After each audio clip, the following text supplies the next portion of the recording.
Terima kasih Tuhan Yesus. Kami mau terus belajar Tuhan. Kami mau terus mengucap syukur kepada Tuhan Yesus. Terima kasih Tuhan. Terima kasih.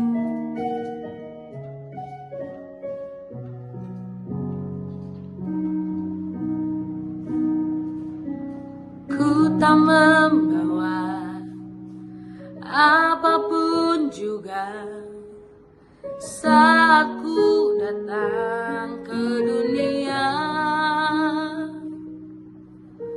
Ku tinggal semua pada akhirnya saat ku kembali ke surga.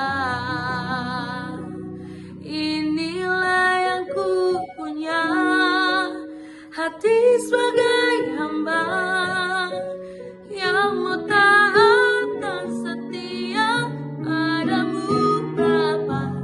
Kemanapun ku bawa, hati yang menyembah dalam roda kebenaran sampai selamanya. Terima kasih Tuhan Yesus.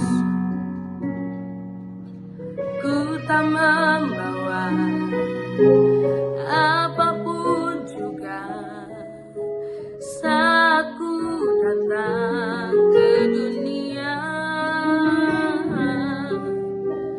Ku tinggal semua pada akhirnya saat ku kembali ke surga. Inilah yang ku punya, hati sebagai hamba yang mau taat dan setia padamu Bapa.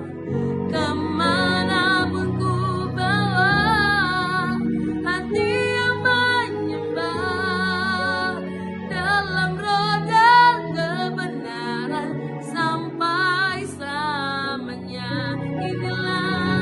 Inilah yang ku punya, hati sebagai hamba yang mau taat dan setia padamu Bapa.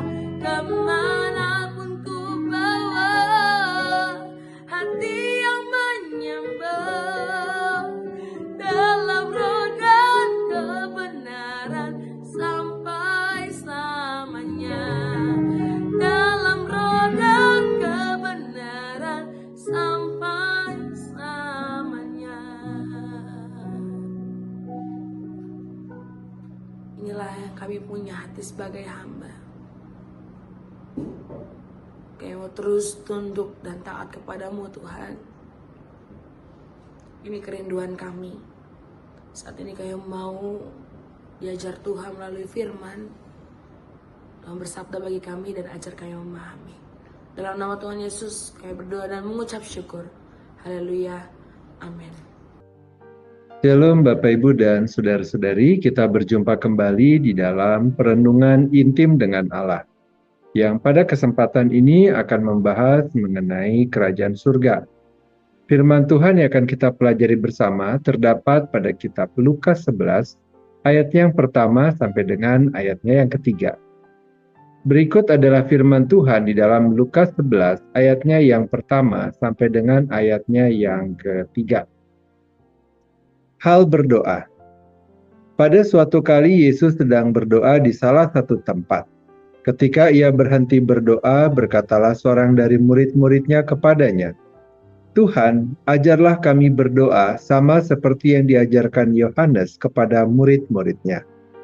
Jawab Yesus kepada mereka, apabila kamu berdoa, katakanlah, Bapa, dikuduskanlah namamu, datanglah kerajaanmu, berikanlah kami setiap hari makanan kami yang secukupnya. Bapak, Ibu, dan Saudara-saudari, berdoa merupakan sentral dari kehidupan rohani seorang percaya, merupakan suatu bentuk komunikasi antara manusia dengan Allah. Doa bukan hanya sekedar permohonan atau pengakuan, namun juga sebagai dialog yang intim dengan Tuhan. Sebuah refleksi dari hubungan pribadi yang erat antara manusia dengan Allah. Di dalam Lukas 11 ayat yang pertama sampai dengan ketiga yang merupakan bagian dari doa Bapa kami, Tuhan Yesus mengajarkan para murid untuk berdoa dengan satu fokus utama, yaitu agar kehendak Allah dinyatakan melalui kedatangan kerajaan-Nya. Seorang bapak gereja bernama Agustinus di dalam karyanya yang berjudul The Civitae Dei, Kota Allah, membedakan antara dua entitas yang berbeda, yaitu kota Allah, Civitas Dei, dengan kota manusia, Civitas Terrena. Kota Allah merupakan gambaran dari komunitas yang hidup dalam kebenaran dan keadilan, tempat di mana nilai-nilai ilahi dan moralitas yang tinggi diterapkan. Tetapi kota manusia merupakan gambaran dari komunitas yang dikuasai oleh kesombongan, keinginan daging, dan kejahatan, tempat di mana manusia berusaha mengejar kepuasan duniawi, kekuasaan, dan seringkali dengan juga mengabaikan moralitas. Suatu kondisi manusia yang terpisah dari Allah dan terjebak dalam dosa. Dengan demikian ketika kita berdoa kepada Tuhan, datanglah kerajaan-Mu, maka kita sebenarnya sedang merendahkan diri di hadapan Allah, memohon agar Allah semakin berdaulat atas hidup kita dan atas dunia ini. Bapak, Ibu, dan saudara-saudari, dalam berbagai kesempatan Tuhan Yesus berbicara mengenai kerajaan Allah yang tidak seperti kerajaan dunia ini. Kerajaan Allah bukan berbicara mengenai kekuasaan politik atau dominasi, melainkan berbicara mengenai transformasi karakter dan kehidupan manusia. Di dalam Matius 5 ayat yang ketiga sampai dengan 10, Tuhan Yesus mengajarkan mengenai sifat paradoks atau berlawanan dari kerajaan Allah dibandingkan dengan sistem dunia. Tuhan Yesus menyampaikan bahwa orang yang miskin di hadapan Allah, yang lemah lembut, membawa damai, serta yang haus akan kebenaran, adalah mereka yang akan memiliki kerajaan Allah. Tetapi arti miskin di sini pun bukan berbicara mengenai ketiadaan harta benda duniawi semata, melainkan posisi seseorang yang sangat bergantung kepada Allah. Tidak mengandalkan kekuatannya sendiri, karena menyadari apapun yang dimilikinya tidaklah sebanding dengan apa yang Allah sanggup lakukan di dalam hidupnya. Di dalam Lukas 6 ayat yang ke-27 dan 28, Tuhan Yesus juga berkata, "Tetapi kepada kamu yang mendengarkan aku berkata, kasihilah musuhmu, berbuatlah baik kepada orang yang membenci kamu, mintalah berkat bagi orang yang mengutuk kamu, berdoalah bagi orang yang mencaci kamu." Ini adalah beberapa prinsip utama dalam kerajaan Allah, tidak membalas kejahatan dengan kejahatan. Bapak, Ibu, dan saudara-saudari, jika kita memahami bahwa kerajaan surga, kerajaan Allah adalah pemerintahan Tuhan yang nyata dalam kehidupan manusia, bagaimana hal ini dapat terjadi di dalam dunia kita yang penuh dengan dosa dan penderitaan? Yang pertama adalah melalui kehidupan orang percaya.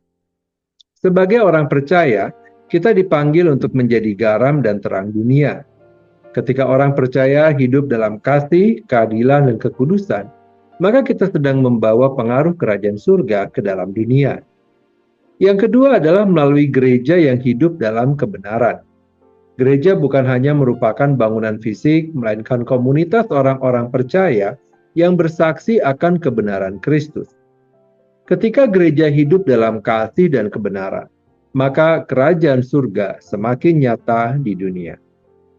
Bapak, Ibu, dan saudara-saudari, ketika kita berdoa, datanglah kerajaan-Mu, kita sedang meminta Allah untuk semakin berdaulat atas dunia ini.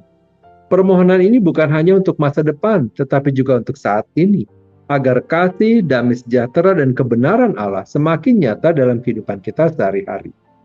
Sebagai orang percaya, mari kita tanyakan kepada diri kita sendiri. Apakah saya sudah menghidupi prinsip kerajaan Allah? Apakah saya sudah mencerminkan kasih, kelemah lembutan, dan damai sebagaimana yang diajarkan oleh Tuhan Yesus? Ketika kita berdoa agar kerajaan surga, yaitu kerajaan Allah, datang, kita juga dipanggil untuk menjadi bagian dari jawaban doa tersebut, melalui hidup yang mencerminkan Kristus di dalam segala hal. Mudah? Tentu tidak. Akan banyak tantangan. Oleh karena itu, mari kita memohonkan kekuatan dan hikmat dari Tuhan untuk kita dapat menjalankan keselamatan yang telah dianugerahkan kepada kita dengan efektif. Mari kita berdoa. Bapa yang baik, kami berterima kasih dan bersyukur kepada Tuhan atas firman Tuhan yang telah kami dengar pada kesempatan ini, yang kembali mengingatkan kami agar kami dapat memfokuskan diri kami di dalam mengimani dan menjalankan apa yang Tuhan kehendaki bagi setiap kami. Sekalipun kami saat ini sedang menjalani kehidupan kami di dalam dunia yang tidak sempurna, Engkau tetap menghendaki kami untuk kami dapat menjadi terang dan garam bagi dunia ini, membawa terang kasih Kristus, memohonkan kedatangan kerajaan surga, kerajaan Allah di dunia ini. Kami tidak sanggup melaksanakannya dengan mengandalkan kekuatan kami sendiri. Oleh karena itu kami memohonkan hikmat dan kekuatan dari Tuhan untuk kami dapat mengerjakan apa yang Tuhan percayakan kepada setiap kami. Terima kasih Bapa untuk kasih setia dan anugerah-Mu bagi setiap kami. Kini kami kembali memohonkan kepada Tuhan. Kiranya damai sejahtera dari Allah Bapa, cinta kasih dari Tuhan Yesus, serta persekutuan dengan Allah Roh Kudus menyertai kami sampai kedatangan Tuhan yang kedua kali. Terima kasih Bapa, dalam nama Tuhan Yesus kami berdoa. Amin. Demikian pembacaan firman Tuhan dan perenungan intim dengan Allah pada kesempatan ini. Sampai bertemu kembali dalam perenungan intim dengan Allah berikutnya. Tuhan Yesus memberkati.